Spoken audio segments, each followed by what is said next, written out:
ఈరోజు ఒక భారతీయ జనతా పార్టీ ఎమ్మెల్యేగా నా దుస్థితిని సభకు విన్నవించవలసిన పరిస్థితి వచ్చింది అధ్యక్ష. దురదృష్టం ఏంటంటే వైఎస్ఆర్సీపీ నాయకులతో ఎంతసేపు అయినా పోరాటం చేయగలం అధ్యక్ష. కానీ మన కూటమి ఎమ్మెల్యే, నా పక్క నియోజకవర్గం ఎమ్మెల్యే దీన్ని కుమ్ము కాస్తూ ఉంటే ఒక భారతీయ జనతా పార్టీ ఎమ్మెల్యేగా నేను ఎవరికి చెప్పుకోవాల్సిన దుస్థితి అధ్యక్ష.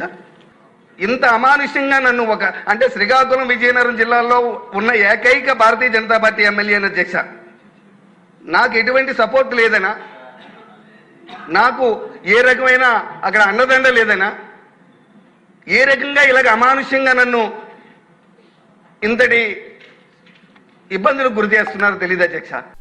బీజేపీ ఎమ్మెల్యే అసెంబ్లీలో మాట్లాడిన మాటలు విన్నారు కదా. ఈయన హెచ్ఆర్ల నుంచి ప్రాతినిధ్యం వహిస్తున్నారు. హెచ్ఆర్ల అసెంబ్లీ నియోజకవర్గంలో బీజేపీ తరఫున ఎమ్మెల్యేగా తను గెలిచినప్పటికీ తన మాట చెల్లుబాటు కావడం లేదు. ఇది ఆయన ఆవేదన. తనకన్నా తెలుగుదేశం పార్టీ పక్క నియోజకవర్గ సీనియర్ ఎమ్మెల్యే మొత్తం కథ నడిపేస్తున్నారు. అది ఆయన ఆవేదన. ఆయన ఆందోళనకి ఆవేదనకి అర్థం ఉన్నట్టే కనిపిస్తుంది. హెచ్ఆర్ల అసెంబ్లీ నియోజకవర్గంలో రాజకీయం ఆసక్తికరంగా మారుతోంది. అక్కడ కూటమి తరపున బీజేపీ అనూహ్యంగా గెలిచింది. ఆఖరి నిమిషంలో ఆ ఈశ్వరరావుకి టికెట్ వచ్చింది. ఆయన 29,000 మెజార్టీతో విజయం సాధించారు. అలాంటి ఎమ్మెల్యే కొత్త కావడంతో మొత్తం కథంతా పక్కన ఆమదాల వలస నుంచి ప్రాతినిధ్యం వహిస్తున్న కోన రవికుమార్ నడిపేస్తున్నారు అన్నది ఆయన ప్రధానమైనటువంటి అభియోగం.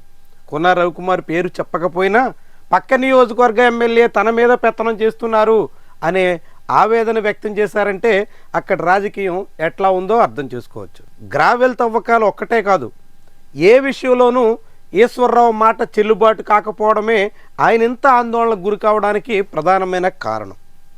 హెచ్ఆర్ల అసెంబ్లీ నియోజకవర్గం పరిధిలోనే ఉన్న IIIT కానీ, అంబేద్కర్ యూనివర్సిటీ కానీ అలాంటి చోట్ల కూడా తాత్కాలిక సిబ్బంది నియామకాల్లో సైతం ఎమ్మెల్యే మాటను ఎవ్వరూ ఖాతరు చేస్తున్న దాఖలాలు లేవు.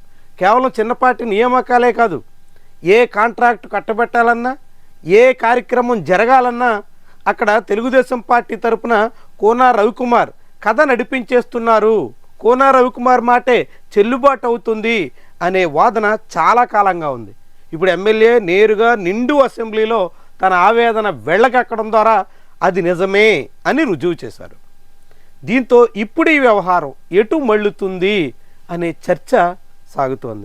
బీజేపీ ఎమ్మెల్యేని పూర్తిగా డమ్మీ చేసి తెలుగుదేశం పార్టీ ఎమ్మెల్యేలే పక్క నియోజకవర్గాల్లో సైతం వేలెట్టి అన్నింటా దందా నడిపేస్తుంటే ఇంకెలా అనే ప్రశ్న ఉదయిస్తుంది. వాస్తవానికి ఈశ్వరరావు ఏమి తక్కువ కాదు. ఆయన నడుపుతున్న ఎన్ఈఆర్ సంబంధించినటువంటి సంస్థల్లో ఏకంగా నిర్మాణం కోసం మెటల్ సప్లైదారుల్ని కూడా బెదిరించేశారు అంటూ ఆయన మీద అభియోగాలు ఉన్నాయి. పక్క నియోజకవర్గ ఎమ్మెల్యే వెంచర్ వేయాలంటే అందులో షేర్ ఎమ్మెల్యే నుంచి కూడా అడిగినటువంటి అనుభవం అయింది అనే పేరు కూడా ఉంది.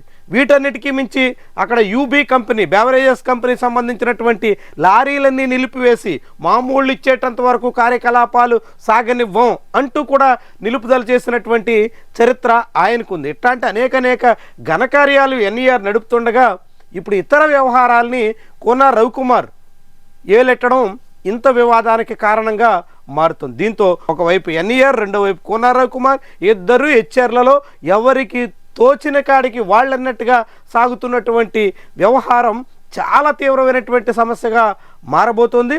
కూటమిలో కొత్త కుంపట్లు రాజేస్తుంది. ఉమ్మడి శ్రీకాకుళం జిల్లా వ్యాప్తంగానే దీని తాలూకా ప్రభావం కనిపిస్తుంది. వాస్తవానికి శ్రీకాకుళం జిల్లాలో తెలుగుదేశం పార్టీ చాలా కాలంగా 2 వర్గాలుగా సాగుతుంది. అందులో పోలినాటి వెలమ కులానికి చెందినటువంటి అచ్చెన్నాయుడు వర్గం బలంగా కనిపిస్తోంది. ఆయన తీరుకి వ్యతిరేకంగా ఒకవైపు కాళింగ కులానికి చెందిన కోన రవికుమార్, రెండో వైపు తూర్పు కాపు కులానికి చెందిన కళా వెంకట్రావు ఉమ్మడిగా నిలిచినటువంటి చరిత్ర ఉంది.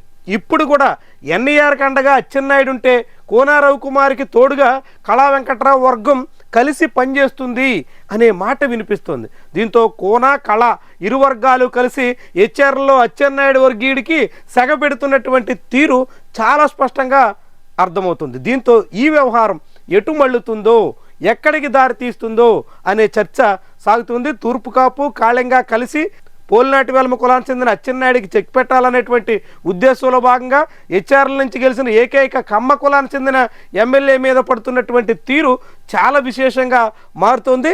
రాజకీయంగా శ్రీకాకుళం జిల్లాలోనే కుల సమీకరణాల్లో ఇది కొత్త వ్యవహారాన్ని తెర మీదకి తెస్తుంది. ఇది చాలా దుమారో రేపే దిశలో అయితే సాగుతుంది. ఇరు పార్టీల అధిష్టానం జోక్యం చేసుకోకపోతే మాత్రం శ్రీకాకుళం రాజకీయాల్లో చాలా పెద్ద చిచ్చు అనివార్యంగా కనిపిస్తుంది. ఇప్పటికే ఆమదాల వలస నియోజకవర్గంలో ఇసుక దందా మీద స్వయంగా తెలుగుదేశం పార్టీ కార్యకర్తలే రోడ్డెక్కారు. కోన రవికుమార్ మీద కలెక్టర్ కూడా ఫిర్యాదు చేసేటంత వరకు వెళ్ళింది. ఇలాంటి అభియోగాలు ఆరోపణలు సొంత నియోజకవర్గంలోనే ఎదుర్కొంటున్న కోన రవికుమార్ ఇప్పుడు పక్క నియోజకవర్గంలో ఏలెట్టి అక్కడి ఎమ్మెల్యేని ఇక్కట్లు పాలు చేయాలని చేస్తున్నటువంటి ప్రయత్నం చాలా విశేషంగా మారుతోంది.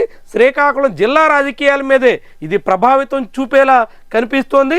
మరి దీన్ని తెలుగుదేశం పార్టీ బీజేపీ రాష్ట్ర నాయకత్వాలు చొరవగా పరిష్కారం దిశలో సాగుతాయా, లేకుంటే ఈ సమస్యని మరింత పెంపొందించి కొత్త వివాదాలకి కారణంగా ఆజ్యం పోస్తాయా? ఇదే కీలకమైనటువంటి అంశం.